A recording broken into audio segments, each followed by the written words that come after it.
ഇങ്ങനെ അവസരം കിട്ടുന്ന ബഹുമാനപ്പെട്ട ചുമതലക്കാരോടും ഏജൻസികളോടും പ്രിയപ്പെട്ടവരോട് അറിയപ്പെടുകയാണ്. ഓരോ നിമിഷവും ദൈവത്തിന്റെ വൻ കൃപയിലാണ് ജീവിക്കുന്നത്. ദൈവത്തിന്റെ സ്ഥാനത്ത് തിരിച്ചറിഞ്ഞ് ജീവിക്കുവാൻ ദൈവത്തിന്റെ കരങ്ങളിൽ ആയിരിക്കും നമ്മൾ ഇടയാകണം.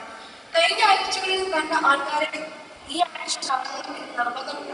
അതുകൊണ്ട് തന്നെ ദൈവത്തിന്റെ അദൃശ്യമായ കരങ്ങളിൽ നിന്നോട് തന്നെയാണ് നമ്മളിപ്പോൾ ഇത്രയും ആൾക്കാർ ഈ ദേവാലയത്തിൽ ആയിരിക്കുന്നത്.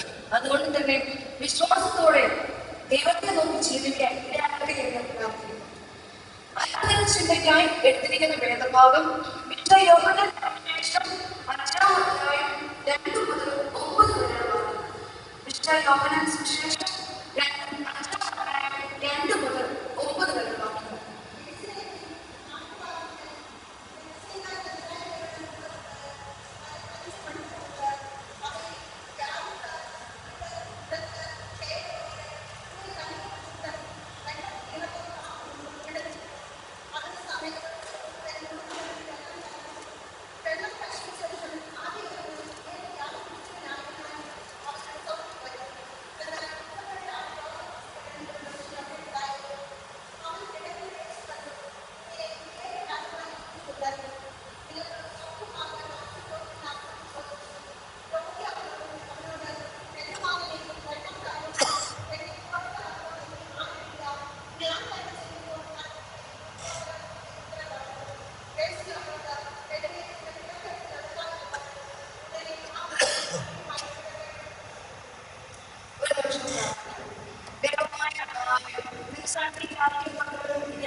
നിൽക്കുന്നു കേൾക്കുന്ന വശങ്ങൾ ജീവിതത്തിൽ പ്രവർത്തനമാക്കിയിടയാക്കണമേ.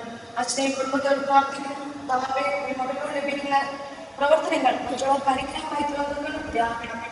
ഈ നാടുകളിൽ ഞങ്ങളുടെ അപേക്ഷകൾ നിർബന്ധത്തിൽ ഇടയാക്കണമേ. ഭൂഷണം വന്നു നിർത്തണമേ. എല്ലാവരുടെ യേശുവിനോട് അടുത്തുള്ളതാകണമേ. നമ്മുടെ പ്രപഞ്ചമായ ഒരു സംഭവത്തിലാണ് രോഗിയായി കിടന്ന മനുഷ്യൻ വ്യക്തിയുടെ തലത്തിലേക്ക് സൗഖ്യം പ്രാപിക്കാനായി കിടക്കുകയും ഏറെ നാളുമായി സൗഖ്യത്തിനായി കിടക്കുന്ന മനുഷ്യനെ കണ്ട് യേശുകർത്താവ് മനസ്സറിഞ്ഞ് സൗഖ്യം പ്രാപിക്കുന്ന ഒരു സിറ്റുവേഷൻ സംഭവം. ഇതിലൂടെ യേശുകർത്താവ് നൽകുന്ന ചില മാതൃകൾ അത് നമ്മുടെ ജീവിതത്തിൽ പ്രാവർത്തികമാക്കേണ്ടതുണ്ട് എന്ന് കർത്താവ് നമ്മോട് പറയുന്നു. ചില കാര്യങ്ങൾ, അതായത് ഒന്നെന്ന് പറയുന്നത് കരുതൽ. ഞാൻ എഴുതിയിരിക്കുന്ന വേദഭാഗത്തിൽ 38 വർഷം രോഗിയിൽ കിടന്ന മനുഷ്യനോട് ചോദിക്കുന്നത് നിനക്ക് സൗഖ്യമായ മനസ്സുണ്ടോ എന്നാണ്. നിനക്ക് സൗഖ്യമായ മനസ്സുണ്ടോ? അതായത് ഈ കാലഘട്ടത്തിൽ ഇവിടെ ചോദിക്കുവാണെങ്കിൽ മരണത്തിന് വേണ്ടി ചോദിക്കുന്നത് സൗഖ്യത്തിനായിട്ട് ഈ തീരുമാനത്തിൽ വന്നിരിക്കുന്നത് പിന്നെ എന്തുകൊണ്ടാണ് ഇത്തരത്തിലുള്ള ചോദ്യം ചോദിക്കുന്നത്? പക്ഷെ ഈ ചോദ്യത്തിലൂടെ നമുക്ക് മനസ്സിലാക്കാൻ പറ്റിയ ഒരു കാര്യം എന്ന് പറയുന്നത് പ്രാർത്ഥന പ്രാധാന്യം. തൊട്ടടുത്തിരിക്കുന്ന സഹോദരന്റെ വേദനയെ മനസ്സിലാക്കാതെ ഉള്ളിനുള്ളിൽ എനിക്ക് വേണ്ടി മാത്രം പ്രാർത്ഥിച്ചാൽ മതി എന്നുള്ള ഒരു മനോഭാവമാണ് ഈ കാലഘട്ടത്തിലൂടെ കടന്നു പോകുന്നത്. എനിക്ക് എന്റെ നീ എന്ന് പറയുന്നതിന്റെ ആ ചെറിയ ലോകത്തിലേക്ക് കടന്നു പോകുമ്പോഴേക്കും ഈ ലോകത്ത് മറ്റുള്ളവർക്ക് വേണ്ടി പ്രാർത്ഥിക്കുമ്പോൾ, മറ്റുള്ളവർക്ക് വേണ്ടി മനസ്സ് വെക്കുമ്പോൾ, അല്ലെങ്കിൽ മധ്യസ്ഥ പ്രാർത്ഥന വെക്കുമ്പോൾ അവിടെ ഏറ്റവും കൂടുതൽ വരച്ചു കാണിക്കുന്നത് അല്ലെങ്കിൽ മുഖാമുഖമായി കാണുന്നത് ദൈവത്തെ തന്നെയാണ്. അതിനുവേണ്ടി ആവശ്യമായി വേണ്ടത് മനസ്സിനെയാണ്. പ്രാർത്ഥന വേണമെങ്കിൽ മനസ്സ് വെക്കണം, മനസ്സ് വേണമെങ്കിൽ താല്പര്യം വെക്കണം, താല്പര്യം വെക്കണമെങ്കിൽ സമയം കണ്ടെത്തണം. 5 മിനിറ്റ് പോലും സമയം കണ്ടെത്താത്ത നമുക്ക് പ്രാർത്ഥനയുടെ വില എന്താണെന്ന് നമ്മൾ മനസ്സിലാക്കുന്നില്ല എന്നതാണ് വാസ്തവം എന്ന് പറയുന്നത്. അത് സമയം ഒരിക്കലും അവസരം നമുക്ക് നൽകില്ല. അവസരം കണ്ടെത്തി സമയം കണ്ടെത്തി അവസരം എടുത്ത് അതിനായിട്ട് സമയം കണ്ടെത്തിക്കാൻ മാത്രമേ മറ്റുള്ളവർ വേദനയെ നമുക്ക് മനസ്സിലാക്കാൻ സാധിക്കുകയുള്ളൂ. അതുപോലെ തന്നെ ഒറ്റ ഉദാഹരണം പറഞ്ഞാൽ മതി. കാരണം മറ്റുള്ളവർക്ക് വേണ്ടി നാം മധ്യസ്ഥ അടയ്ക്കുമ്പോൾ അവിടെ പരിഹാരമായി തീരുന്നത് നമ്മുടെ വേദനയാണ്, നമ്മുടെ പ്രയാസത്തെയാണ്. ഒരിക്കലും എന്റെ എന്ന് പറയാതെ അവന്റെ അല്ലെങ്കിൽ അവരുടെ തൊട്ടടുത്തിരിക്കുന്ന സഹോദരന്റെ പേരിനെ മനസ്സിലാക്കി പ്രാർത്ഥിക്കാൻ സാധിക്കുമെങ്കിൽ അതാണ് ഏറ്റവും വലിയ ദൈവത്തോട് കാണിക്കുന്ന ഏറ്റവും വലിയ നന്ദി എന്ന് പറയുന്നത്. അപ്പോഴാണ് ഒരു പ്രാർത്ഥന രണ്ടു പറയുന്നത് ഈ അധ്യായത്തിൽ യേശു കർത്താവ് ഈ മനുഷ്യന് കുറച്ച് നേരത്തിന് കാവലായി മാറുകയാണ്, അല്ലെങ്കിൽ ഒരു സഹായിക്കായി മാറും. കാവലാകുക എന്ന് പറയുന്നത് സംരക്ഷണമായും പ്രവർത്തിക്കുക എന്ന് പറയുന്നത് സഹായിക്കുക എന്ന് പറയുന്നത് സാമ്പത്തികമായും എന്നുള്ള ചിന്തയാണ് നമ്മുടെ ലഭിക്കുന്നത്. അതേസമയം അത് മാത്രമല്ലാതെ മറ്റുള്ളവർക്ക് വേണ്ടി പ്രാർത്ഥിക്കാനും നീ ഓക്കെ ആണോ, അല്ലെങ്കിൽ നിനക്ക് എന്തെങ്കിലും വേണോ, അല്ലെങ്കിൽ നിനക്ക് എന്തെങ്കിലും എന്റെ കൂടെ ഞാനുണ്ട് എന്ന് പറയുന്ന തരത്തിലേക്ക് കൊണ്ടുവരാൻ ആകുന്നില്ല എന്നുള്ളതാണ്. നവമാധ്യമങ്ങളിലൂടെ റീൽസിനകത്ത് ഏറ്റവും കൂടുതൽ കാണപ്പെടുന്ന ഒന്നാണ് ഈ കാലഘട്ടത്തിൽ ഏറ്റവും നല്ലൊരു ചോദ്യം എന്ന് പറയുന്നത് നീ ഓക്കെ ആണോ എന്ന് ചോദിക്കാൻ ആളുണ്ടാകുക എന്നതാണ്.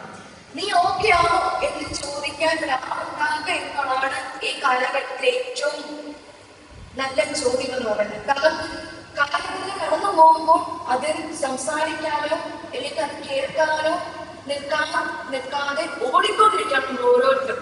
എന്തിനൊക്കെയോ വേണ്ടി ഓടിക്കൊണ്ടിരിക്കുകയാണ്.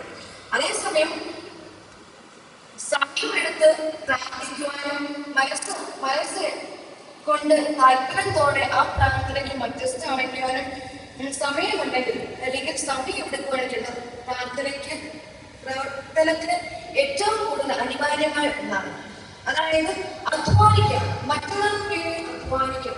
അധ്വാനിക്കുന്ന ജീവിതം മുഴുവൻ അധ്വാനത്തിൽ കൊണ്ടുവരാനില്ല, പകരം അവന് വേണ്ടി അല്ലെങ്കിൽ അവർക്ക് വേണ്ടി 5 മിനിറ്റ് പ്രാർത്ഥിക്കും, അവർക്ക് വേണ്ടി മധ്യസ്ഥ അടയ്ക്കും. എന്റെ പ്രശ്നങ്ങൾക്ക് അപ്പുറമായി അവരുടെ പ്രശ്നങ്ങൾ മാറട്ടെ. ലോകത്തിന്റെ അംഗീകാരത്തേക്കാൾ ദൈവത്തിന്റെ അംഗീകാരമാണ് ഏറ്റവും വലുത് എന്ന് പറഞ്ഞുകൊണ്ടായിരിക്കണം നമ്മൾ ജീവിതം മുന്നോട്ട് കൊണ്ടുപോകുന്നത്. അതായത് ഒന്ന് നോക്കാൻ മതി, മറ്റുള്ളവർക്ക് വേണ്ടി പ്രാർത്ഥിക്കുമ്പോൾ ഞാൻ പറഞ്ഞു നമ്മുടെ ആവശ്യമാണ് പരിഹരിക്ക് തെറ്റും. മറ്റുള്ളവർക്ക് വേണ്ടി നാം പ്രവർത്തിക്കുമ്പോൾ അവിടെ പ്രവർത്തിക്കാൻ മതിയായ ദൈവമുണ്ട് എന്ന് മനസ്സിലാക്കുന്നു. അതുകൊണ്ട് തന്നെ മറ്റുള്ളവർക്ക് പ്രവർത്തിക്കാനുള്ള ഒരു മനസ്ഥിതി അല്ലെങ്കിൽ താല്പര്യം ഉണ്ടാകുന്നത് ഏറ്റവും അത്യാവശ്യമാണ്. മൂന്നാമത് പറയുന്നത് കൈകൾ. ഈ ഒരു കാലഘട്ടത്തിൽ കൈകൾ കൊണ്ട് അല്ലെങ്കിൽ കരങ്ങൾ കൊണ്ട് നമ്മൾ ഏറ്റവും കൂടുതൽ ചിന്തിക്കുന്നത് കുത്തുക, വെട്ടുക, ഇടിക്കുക, ചതയ്ക്കുക എന്നുള്ളതാണ്. പക്ഷെ ഒരു കാലത്ത്, അതായത് എന്റെ മാതാപിതാക്കളുടെ ഇക്കാലത്ത് അല്ലെങ്കിൽ അവരുടെ മാതാപിതാക്കളുടെ അവരൊക്കെ കരങ്ങൾ ഉയർത്തി സ്തോത്രം പറയാനും ഹല്ലേലൂയ പറയാനും ഞാൻ കൂടെയുണ്ട്, നമുക്ക് ദൈവത്തോട് പ്രാർത്ഥിക്കാം എന്ന് പറയുന്ന ഒരു കാലഘട്ടം ഉണ്ടായിരുന്നു. ഇന്നല്ല, കാലഘട്ടം ഉണ്ടായിരുന്നു. പക്ഷെ ഇപ്പോ കൈകൾ കൊണ്ട് ചെയ്യുന്നത് പ്രവസനം ചെയ്യാനും അല്ലെങ്കിൽ കുത്താനും വെട്ടാനുമായിട്ട് തെറ്റുക സാഹചര്യത്തിലൂടെ കടന്നു പോകുന്നത്. അതുകൊണ്ട് തന്നെ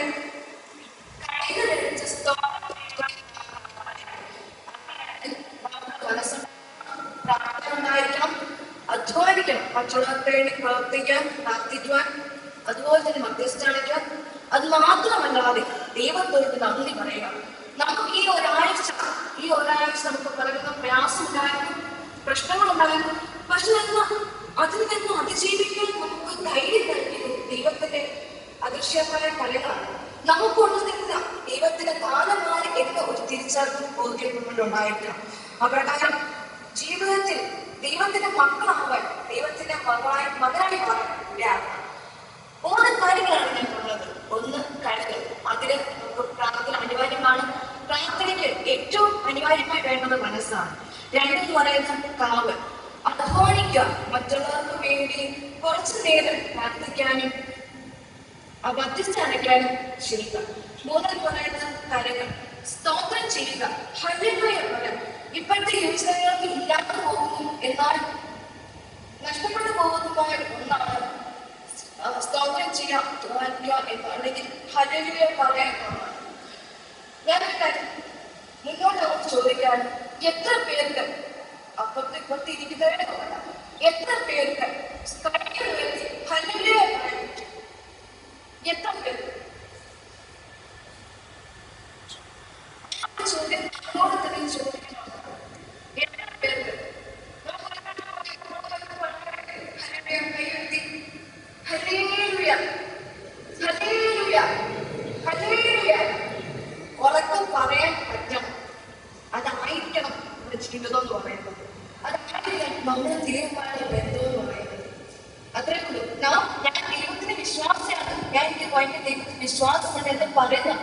അപ്പുറം ആരും കാണാതെ കരയുവാനും ആരും കാണാതെ മറ്റുള്ളവർക്ക് വേണ്ടി മധ്യസ്ഥ അടയ്ക്കാനും ചെയ്യുമെങ്കിൽ എല്ലാവരും കാണട്ടെ ദൈവം ഒരു അത്ഭുതം പ്രവർത്തിക്കും എന്നുള്ളത് തീർച്ചയാണ്. പ്രാർത്ഥനയുടെ ബലം ഞാൻ ഇപ്പോഴെ അനുഭവിച്ചതാണ്. ഞാൻ നമ്മുടെ ഓരോരുത്തരും കണ്ടതാണ്, സാക്ഷിയായി തീർന്നവരാണ്. അപ്രകാരം കരങ്ങളായി കാവലായി മറ്റുള്ളവർക്ക് അനുഗ്രഹത്തായി തീർന്നവർ ഇടയാകട്ടെ എന്ന് പ്രാർത്ഥന നിർത്തുന്നു. ഈ വർഷങ്ങളാൽ തീർന്നു എത്തിക്കുക.